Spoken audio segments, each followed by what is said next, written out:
रक्तदाब यानी high blood pressure की जो समस्या है वो बहुत ही बड़ी हुई है।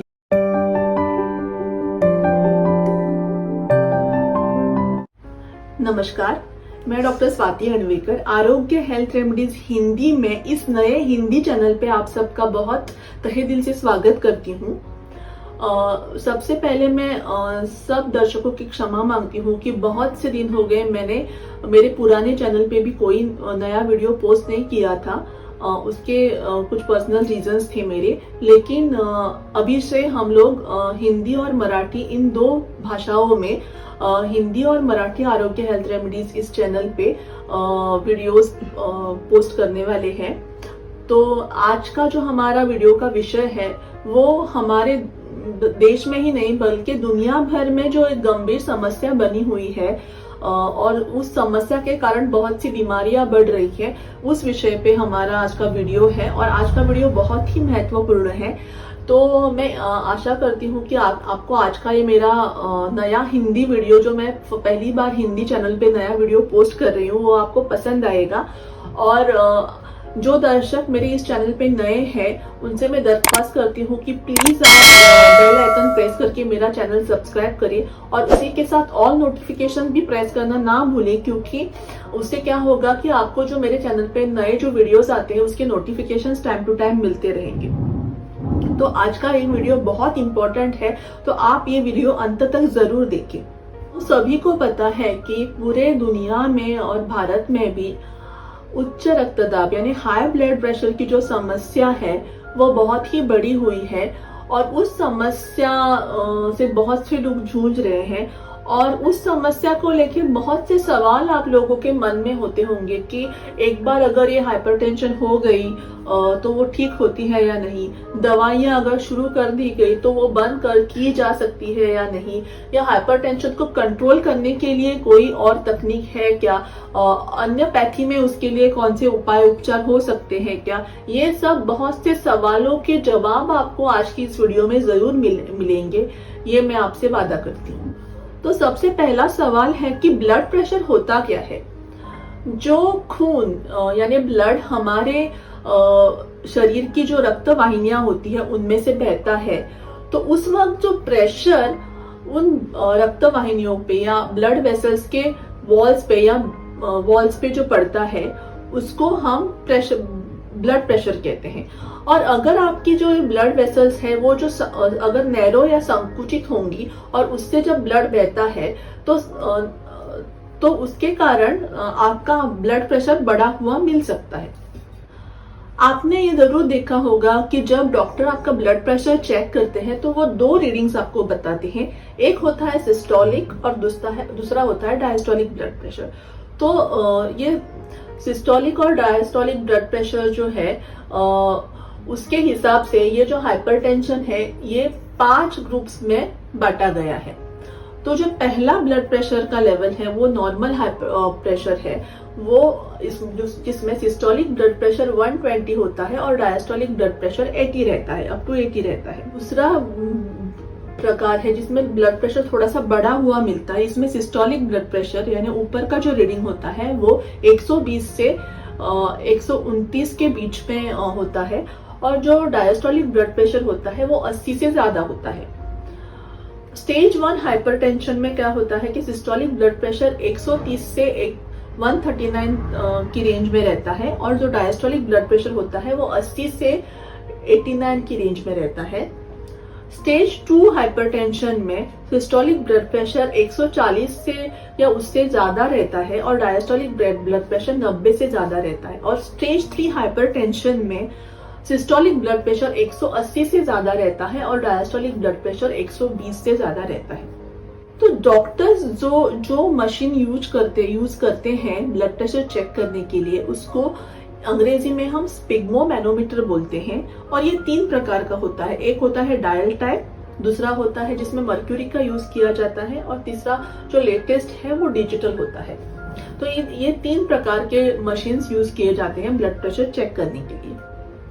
हाइपरटेंशन की या उच्च रक्तदाब या हाई ब्लड प्रेशर की जो शुरुआत होती है वो हमारे शरीर में धीरे धीरे होने लगती है। ऐसा नहीं होता है कि झट से हाइपरटेंशन हो गया और धीरे धीरे करके ही ये बीमारी हमारे शरीर में बढ़ने लगती है और ग्रेजुअली इसके सिम्टम्स हमें दिखने लगते हैं। बहुत सी बार क्या होता है कि हमने देखा होगा, बहुत से लोगों से हमने सुना भी होगा कि जब हम डॉक्टर के पास जाते हैं और रूटीन चेकअप के लिए और अचानक डॉक्टर जब ब्लड प्रेशर चेक करते हैं तो अचानक से जब ब्लड प्रेशर बढ़ा हुआ मिलता है तो क्या उसे हम हाइपरटेंशन या हाई ब्लड प्रेशर कह सकते हैं, या डॉक्टर ने जल्द ही प्रेशर बढ़ा हुआ देख के दवाई शुरू करना सही बात है?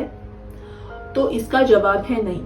जो सेंसिबल डॉक्टर होगा वो क्या करेगा, आपको कंटिन्यूअसली 3 दिन आपको क्लिनिक में बुलाएगा और उसी एवरीडे आपका प्रेशर चेक करेगा, उसका रिकॉर्ड रखेगा और उन 3 दिनों में अगर उनका प्रेशर आपका बढ़ा हुआ मिला तो आगे जाकर 8 दिन के लिए वो आपका चार्ट बना सकता है ब्लड प्रेशर का। और उन 8 दिनों में भी अगर आपका ब्लड प्रेशर उन्हें बढ़ा हुआ मिला तो आपको वो हाइपरटेंसिव है ऐसा डायग्नोसिस करके आपको मेडिसिन शुरू कर सकते हैं। तो अगला सवाल है कि क्या हर हाइपरटेंशन या जिसको हाई ब्लड प्रेशर की बीमारी है, हर व्यक्ति को कोई सिम्टम्स दिखाई देते हैं क्या बॉडी में? तो ऐसा जरूरी नहीं है कि हर एक व्यक्ति को जिसको हाई ब्लड प्रेशर की तकलीफ हो उसको कोई सिम्टम्स दिखाई दे अपनी बॉडी में। और ये भी नहीं है कि अगर आपको हाई ब्लड प्रेशर है और आपको कोई सिम्टम्स नहीं हो रहे तो इसका मतलब ये नहीं है कि आपके शरीर को कोई धोखा या नुकसान नहीं हो सकता। जो असिम्टोमेटिक है, जिन्हें कोई सिम्टम्स नहीं है हाई ब्लड प्रेशर के, उनके शरीर में भी उनका ब्रेन हो, किडनी हो, आंखें हो, हार्ट हो, ये जो मेन ऑर्गन्स है उनको धोखा पहुंच सकता है और उनकी बीमारियां आपको हो सकती है अगर आप असिम्टोमेटिक हाइपरटेंसिव है तो भी। अब इस हाइपरटेंशन के 2 प्रकार है, एक है प्राइमरी हाइपरटेंशन और दूसरा है सेकेंडरी हाइपरटेंशन। तो प्राइमरी हाइपरटेंशन इसमें क्या होता है कि धीरे धीरे जैसे आपकी उम्र बढ़ती है ग्रेजुअली आपके बॉडी में चेंजेस आते हैं, उसके हिसाब से अगर आपकी डाइट और लाइफस्टाइल ठीक ना हो तो आपको ये इसेंशियल हाइपरटेंशन या प्राइमरी हाइपरटेंशन आपको हो सकता है। जो प्राइमरी हाइपरटेंशन का जो कारण है वो ठीक से बताना बहुत ही मुश्किल होता है। उसमें हेरिडिटरी हो सकता है, उम्र के हिसाब से अगर आपको किडनी की या हार्ट की कोई बीमारी हो तो उसकी वजह से आपको प्राइमरी हाइपरटेंशन हो सकता है, या फिर आपका क्लाइमेटिक कंडीशंस में जो चेंजेस होते हैं, आपकी डाइट और लाइफस्टाइल अगर ठीक ना हो, आपको एक्सरसाइज नहीं करते हो, आपका वजन बढ़ा हुआ हो, तो ये सब रीजंस होते हैं प्राइमरी हाइपरटेंशन के। तो सेकेंडरी हाइपरटेंशन जो होता है वो प्राइमरी हाइपरटेंशन की तरह धीरे से शुरू नहीं होता, उसके लक्षण जो होता है वो झट से दिखाई देते हैं और वो बहुत ही सीवियर होते हैं। तो इसमें आपको किडनी की अगर कोई बीमारियां हो, अगर आप कोई दवाइयां ले रहे हो जिसके आपके साइड इफेक्ट्स हो, हार्ट की कोई प्रॉब्लम हो, एंडोक्राइन ट्यूमर अगर आपको हो, किडनी के ऊपर जो ग्लैंड होती है एड्रिनल ग्लैंड, उसका अगर कोई प्रॉब्लम हो, उसी तरह से थायराइड का प्रॉब्लम हो, आप अगर कोई ड्रग्स ले रहे हो या आप अल्कोहलिक हो तो उसकी वजह से भी आपको हाइपरटेंशन सेकेंडरी हाइपरटेंशन आपको हो सकती है। इसी तरह से जिसको स्लीप एपनिया बोलते हैं, जिसमें नींद में ऑक्सीजन की कमी होने की वजह से जड़ से कभी कभी इंसान जग जाता है और उसको स्लीप एपनिया बोलते हैं। तो इस कंडीशन में भी आपको इस कंडीशन अगर आपको बार बार हो रही है तो उसकी वो भी सेकेंडरी हाइपरटेंशन का एक रीजन हो सकता है। अब हाइपरटेंशन के क्या लक्षण आपको शरीर में दिखाई दे सकते हैं ये भी जान लेना बहुत जरूरी है। बहुत से लोगों को तो कोई लक्षण दिखते नहीं है, लेकिन अगर आपको सांस लेने में तकलीफ हो रही हो, आपकी दिल की धड़कनें बढ़ रही हो, आपको पेशाब में खून जा रहा हो, आपको दिखने में कोई डिफरेंस आ रहा हो, उसी तरह से नाक से अगर खून बह रहा हो, सर दर्द हो रहा हो, चक्कर आ रहे हो, सीने में दर्द हो रहा हो, ऐसे अगर आपको सिम्टम्स दिखाई दे और प्रेशर बढ़ा हुआ हो तो आपको तुरंत ही अपने डॉक्टर के पास जाके दवाइयां और ट्रीटमेंट ले लेनी चाहिए। आपको एक बात बतानी है कि अगर आपको आपके बीपी पे निगरानी रखनी हो तो सबसे अच्छा तरीका है कि जब आप आपके आपके फैमिली डॉक्टर के पास रूटीन चेकअप के लिए जाते हो तो उस वक्त डॉक्टर को रिक्वेस्ट कीजिए कि आपका ब्लड प्रेशर भी वो चेक करे। अब आपको हाइपरटेंशन है या नहीं, हाइपरटेंशन का कारण कौन सा है, इसका डायग्नोसिस डॉक्टर कैसे करते हैं। बहुत सी बार क्या होता है कि नॉर्मली जब हाइपरटेंशन डायग्नोस हो जाता है तो कभी कभी क्या होता है कि जो एंटी हाइपरटेंसिव ट्रीटमेंट डॉक्टर शुरू करते हैं, अगर उसमें वो शुरू करके भी प्रेशर कंट्रोल में नहीं आ रहा हो तो डॉक्टर आपको अन्य टेस्ट करने को बोल सकते हैं, क्योंकि उनको रूल आउट करना होता है कि हाइपरटेंशन का कारण कौन सा है। उसमें आपके यूरिन के टेस्ट, ईसीजी हो, कलर डॉपलर हो, किडनी के टेस्ट हो, खून के कोई टेस्ट हो, ये सब टेस्ट डॉक्टर आपको करने को बोल सकते हैं।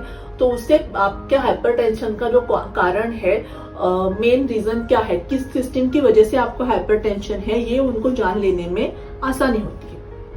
अब अगला सवाल है कि हाइपरटेंशन के यानी हाई ब्लड प्रेशर के कॉम्प्लिकेशंस क्या क्या हो सकते हैं। इसमें हार्ट के प्रॉब्लम्स आपको हो सकते हैं, किडनी के प्रॉब्लम्स आपको हो सकते हैं, स्ट्रोक आ सकता है, किडनी डिजीज हो सकता है, या हाइपरटेंसिव रेटिनोपैथी जिसमें आंखों की ये बीमारी है, ये आपको हो सकती है। हाइपरटेंशन में कौन कौन से उपाय उपचार किए जाते हैं ये भी जान लेना आपके लिए बहुत ही आवश्यक है। अगर प्राइमरी हाइपरटेंशन हो तो उसमें पहले डाइट और लाइफस्टाइल चेंजेस मॉडिफिकेशंस बता के डॉक्टर देखते हैं, और डाइट और लाइफस्टाइल मॉडिफिकेशन के बाद भी अगर आपका प्रेशर कंट्रोल में ना आ रहा हो तो ही बाद में डॉक्टर्स आपको एंटी हाइपरटेंसिव मेडिसिन शुरू कर सकते हैं। सेकेंडरी हाइपरटेंशन में डॉक्टर्स को डाइट और लाइफस्टाइल मॉडिफिकेशन के साथ साथ मॉडर्न मेडिसिन में एस इनहिबिटर्स हो, कैल्शियम चैनल ब्लॉकर्स हो, एंजियोटेंसिन 2 रिसेप्टर ब्लॉकर्स हो, डायूरेटिक्स हो, बीटा ब्लॉकर्स हो, ये सब ऐसे ये मेडिसिन शुरू किए जाते हैं। उसी तरह से आयुर्वेदा में भी हाइपरटेंशन पे बहुत ही अच्छी तरह से उपाय योजना की जा सकती है, उसमें चिकित्सा की जा सकती है। इसमें तगर, जटा माउसी, अश्वगंधा, दशमूल, पुनर्नवा, गोक्षूर, सर्पगंधा, ऐसे जो हर्ब्स है, इन हर्ब्स का उपयोग हाइपरटेंशन के ट्रीटमेंट में वैद्य करते हैं।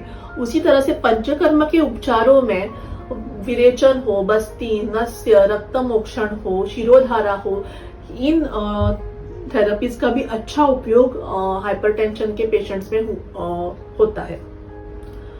अब ये तो हो गए उपाय और उपचार जो हम आयुर्वेदा और मॉडर्न मेडिसिन में क्या किया जाता है, ये हमने देख लिया। उसी के साथ हमारे डाइट और लाइफस्टाइल में भी थोड़े चेंजेस होने चाहिए, जैसे कि वजन कंट्रोल में रखना, मेडिटेशन करना, योगा करना, एक्सरसाइज करना, ब्रिस्क वॉकिंग करना, प्राणायाम करना। उसी तरह से रात को जल्दी सोना, सुबह जल्दी उठना, fast food, junk food avoid करना, अल्कोहल ना लेना या सिगरेट, स्मोकिंग, टोबैको, ये सब जो एडिक्शंस होते हैं वो छुड़वाना।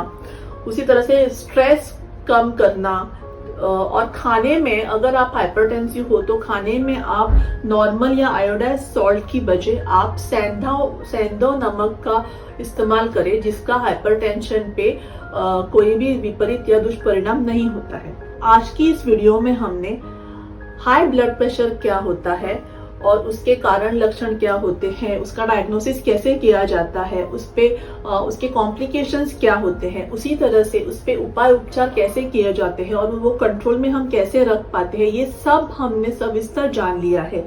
मैं आशा करती हूँ कि आज का ये वीडियो आपको बहुत ही पसंद आएगा। अगले हफ्ते ऐसा ही एक इम्पोर्टेंट सब्जेक्ट लेके हम फिर से नए वीडियो में मिलेंगे। तब तक अपने और अपने परिवार का ख्याल रखिए, और आज का ये वीडियो देखने के लिए आपका बहुत बहुत धन्यवाद।